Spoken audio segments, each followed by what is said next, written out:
Tautas muzikantu svētki šogad svin apaļu 10 gadu jubileju. Par godu svētkiem Rēzeknes mākslas un dizaina vidusskolas mākslas namā tika sarīkots vērienīgs tautas muzikantu koncerts un ermoņiku izstāde. Izstāde ir tapusi projekta ietveros, tātad sadarbībā Latgales Kultūrvēstures muzejs sadarbojas ar Tautas muzikantu biedrību un ar šīs biedrības vadītāju Ievetu Dukaļsku, un projekta rezultātā arī šī izstāde tapa, jo projektu atbalsta Kultūra Kapitāla fonds, un šajā izstādē tātad izstāde tika veidota kā Tautas muzikantu svētku 10 gades tāds kopsavilkums.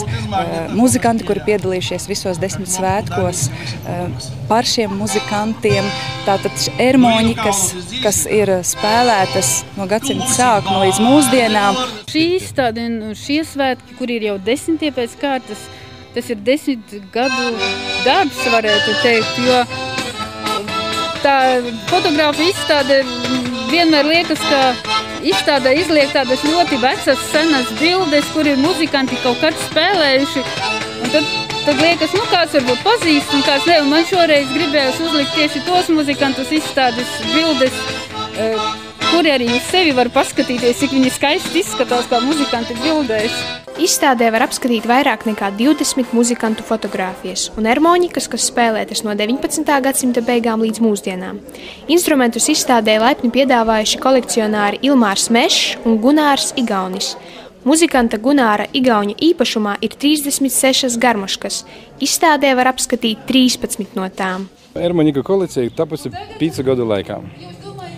Tad, kad tika uzrakstīts projekts Kultūra Kapitāla fondam par ermoņiku remontu darbnīcas izveidi, tad arī pirmie kontakti ar muzikantiem, ar tī, kas nevarēja samaksāt naudā, tī mainīja akordeonu remontu pret garmoņu.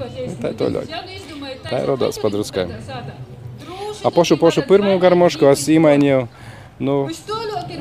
Ezerzeme. Tas ir, ko arī Ezerzeme dzīvoja tāds Geņuks.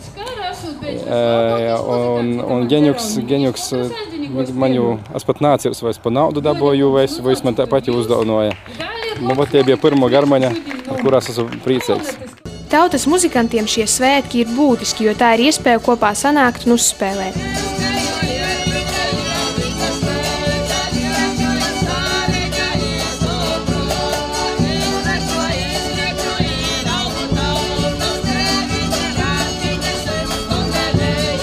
Mans paps spēlēja uz traku ratkas. Brāli divi spēlē man. Un es arī aizgāju pie viņam. Pasākumi ir ļoti labi. Mēs šitos pasākumus katru gadu braukājam. Šodien mēs Rēzekne, rīt Barkova. Aizpagājušajā gadu bijām Viļāni, Barkova. Garmoškas, tas ir mūsu viesture.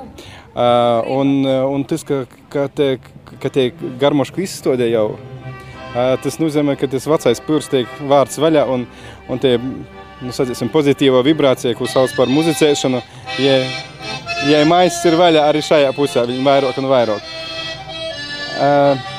Un mēs varam ļoti labi izsekot arī tam instrumentam no senas viesturis. Tur ir pirmie instrumenti, kā mēs zinām, nokuši ir no Vocijas, un arī Vocijā tie garmoški ir izdomāti, pēc tam ir saviem jaununojumiem ir modernizējusies Krīvijā, un kādu mēs to garmošku pazīstam tagad, kuru Latvijā spēlē, tie ir Krīvijā radusies garmoška.